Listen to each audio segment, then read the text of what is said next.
The following podcast contains true stories of sex, kink, gender, or body image. Thanks for being a consenting adult, because here we go. All of my life, I've never fit, but I won't complain and I won't quit. I am enormous. Get used to it. It's time for a story. So let me tell you about this week's storyteller. Alyssa Westerlund's sweet, innocent looks belie her wicked sense of humor and spot-on delivery. She inspires women and melts men like toy soldiers in the microwave. Alyssa's stories will rip your guts out, tear your heart to pieces, grab you by the genitalia, and not let go until you're in stitches.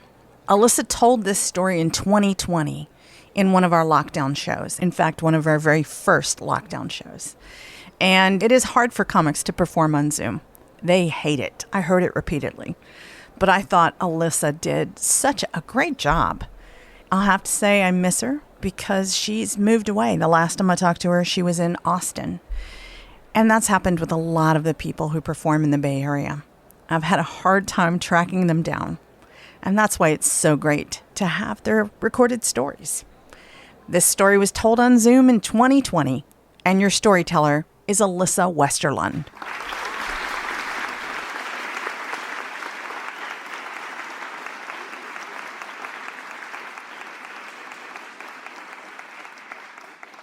Okay, so COVID's been rough, right? We can all agree. It's been weird, especially for Jefferson. Like, he wants to touch everything. I mean, we all want to touch everything.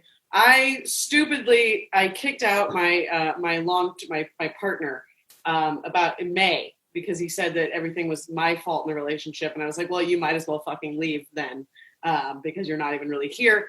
And the problem with kicking him out is that he was great at eating pussy, right? Just like really good at eating pussy. And I'm like, God, I should have just held out a few more months. But I've been pretty depressed. And I've been going up to Nevada City often just to hang out with a couple girlfriends. We've got a little bubble. And they do a bunch of ayahuasca all the time, right? They're like, I mean, not all the time, but as often as you can do ayahuasca. And if you don't know what ayahuasca is, Google it afterwards. It's a hallucinogen. And while I was up there, I grabbed some DMT, right? And because we didn't have enough ayahuasca, like, to do a ceremony. So I get some DMT and I drive back to I've got 10 units in my apartment. I'm in Berkeley. I'm right next to Berkeley Bowl. And I'm like, fuck, I want to fucking die. I haven't been on stage in forever. I haven't gotten laid in months. And so I decided this would be a perfect time to smoke some DMT. And I do. And my parents are lifelong burners. They've been going to Burning Man forever. They went to Peru to do ayahuasca in the 90s. And they would talk about this and they'd be like, did you get the hit? You know, they always talk about getting the hit. And I was like, no, I didn't get the hit. You know, I didn't get the hit. And then this time I fucking got the hit, right? I was like, whoa, oh my God, I'm in a new world. There's like all these shapes are coming alive and they're talking to me and I see God and it's the businessman's trip, 15 minutes of total escape from whatever the fuck is going on in the world right now. And so I kind of get up and I'm like, okay, everything's gonna be okay. I'm gonna figure it out. And I do my night routine, which is basically me like this, except no pasties, totally naked with my headphones on. And I start jamming out to Annie Lennox. You know, it's like I'm a legend in my living room. And I'm just belting the song out and I'm fucking getting down. And I start making a blueberry smoothie. And I can't hear the blender. It's probably, 11 at night.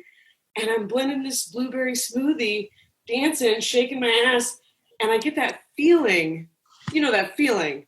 When someone's looking at you, like it's a heat wave. So the LNU fires started the night before this event. So this is very recent. The night before this happened, all the lightning happened. So it's a heat wave in Berkeley. It's 90 degrees. I know if you're in Texas, that's nothing, but it was insane to be in Berkeley with no air conditioning. So my window is wide open and I look over and I see my neighbor like shaking a 6-pack of beer in my window. And I've lived here for 7 years. 7 years. And he never talked to me before. He walks his dog past my bedroom window all the time. He's got this cute little fluffy white dog. and we've never spoken. And all of a sudden he's standing there and he looks like Timothy Chalamet, if you guys know who that is, ladies, anybody? Anyway, like if Orlando Bloom was he's like a Latin porn star, but he looks like he might be 17, right? And I'm just like, okay, I've got this boy outside, and I look at him and I'm like, hi, I should put some clothes on. And he said, you know what? That's optional. You don't, I don't think you can do that. So I opened my back door totally naked and let this guy who's got a 6-pack of Modelo into my house. And then I run to my bedroom and I'm like, hold on. And I put on this little fucking, and I'm like, okay, yeah, we can hang out. So I bring him into this room where we all are right now. And I sit him down and we crack open a beer. I give him a blueberry smoothie because he was like, what is this fucking, where are we, Jamba Juice? And I was like, yeah, this is totally Jamba Juice. He loved the smoothie. It was delicious. And we started talking and he's telling me, he's like, we've lived here together for a long time. And, like, what happened? You used to have all these guys in and out of your place. It was like, COVID happened. Like, where have you been? Like, yes, I used to. And he was like, oh, I remember that guy with the turban. I remember that guy with the Hummer. I remember that guy with the Porsche. And I was like, you are a teenager. Like, all you think about is cars. Like, what the fuck? And I get the gist. Like, no guy comes to your window with a 6-pack in the middle of the fucking night. Like, and I'm just looking at him and I'm like, yo, we cannot have sex. We just can't. You're my neighbor and you live with your parents 2 doors down. That's fucking weird. Like, how old are you even? And he was like, I swear to God, I'm 21. Like, my whole generation still lives with their parents. And I was like, you're fucking 21. He's like, yeah, I'm 21. And so I made him show me his ID. And after some bad math, because I was like, wait, 1998? Like, what? And I'm like, okay, you are 21. And I was like, but I'm 34. So are you sure you want to do this? And he was like, listen, I am super attracted to you. I've been listening to you have sex for years. Like, I know what you like. I know what you want. And, I'm thinking I should be creeped out by this, but for some reason it's kind of hot. He's like, dude, you're basically a fucking legend. Like, we all know you. And I was just listening to Legends of Living for 80 minutes. And I was like, I'm a fucking legend? Like, what is depression? Like, oh, okay, maybe we can fuck a 21-year-old, So he's like, Alyssa, why don't you just chill out? Don't think so much. Why don't we just, why don't you give me a tour of your apartment? So I started taking him. I was like, this kid is fucking smooth. So I take him. We didn't even get anywhere. We were like in the hallway. This is a 2-bedroom in Berkeley.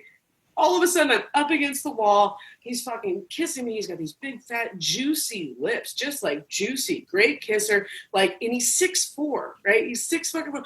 I'm like, okay, you can hold me up. I mean, I'm 5 feet tall. That's not hard.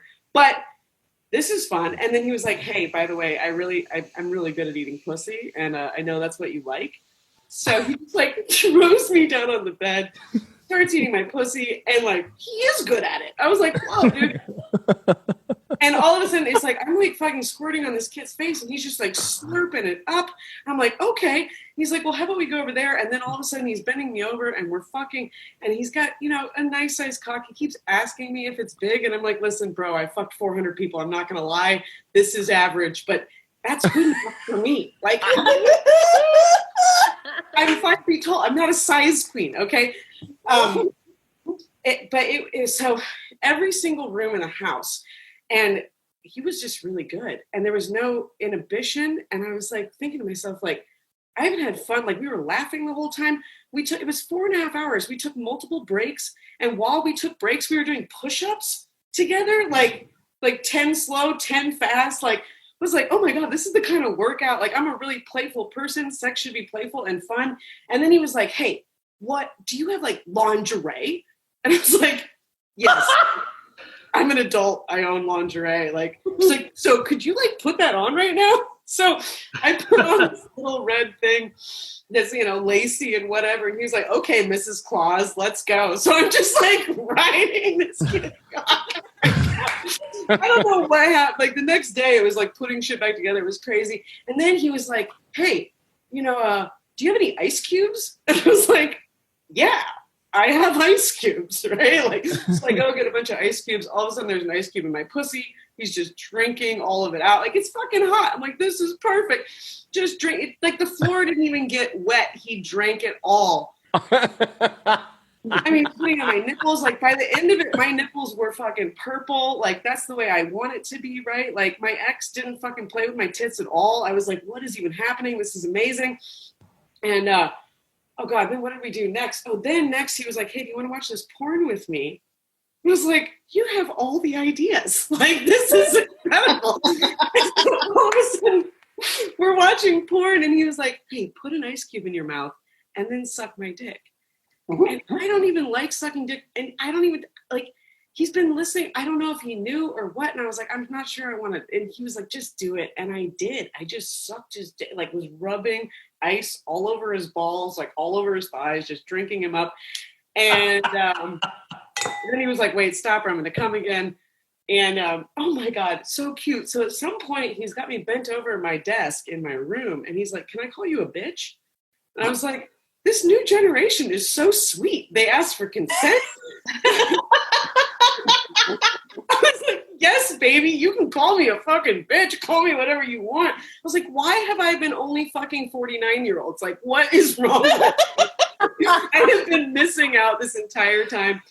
And so this just keeps going. Eventually we're in my shower. He's trying to hold me up in the shower. I was like, we are going to die in here. Like, again, I'm 34. We stopped doing shower sex in our like early 20s, right? Like everyone gets over that, right? So we don't fuck in the shower. We come back in the room. We fuck one more time. I mean, he came. It was like 15 feet. I was like, God, these young guys. And this was like the third time he came. I was like, keep coming. I was like, I finally found my match. Like I finally found my match. So at the end, we're lying there. He was like, I am beat. Like we've done a ton of push-ups. It's like 4 a.m. now. Like, I think I'm done. I was like, yeah, you got to go. And he's like, but, well, can we, like, do this, like, a couple times a week?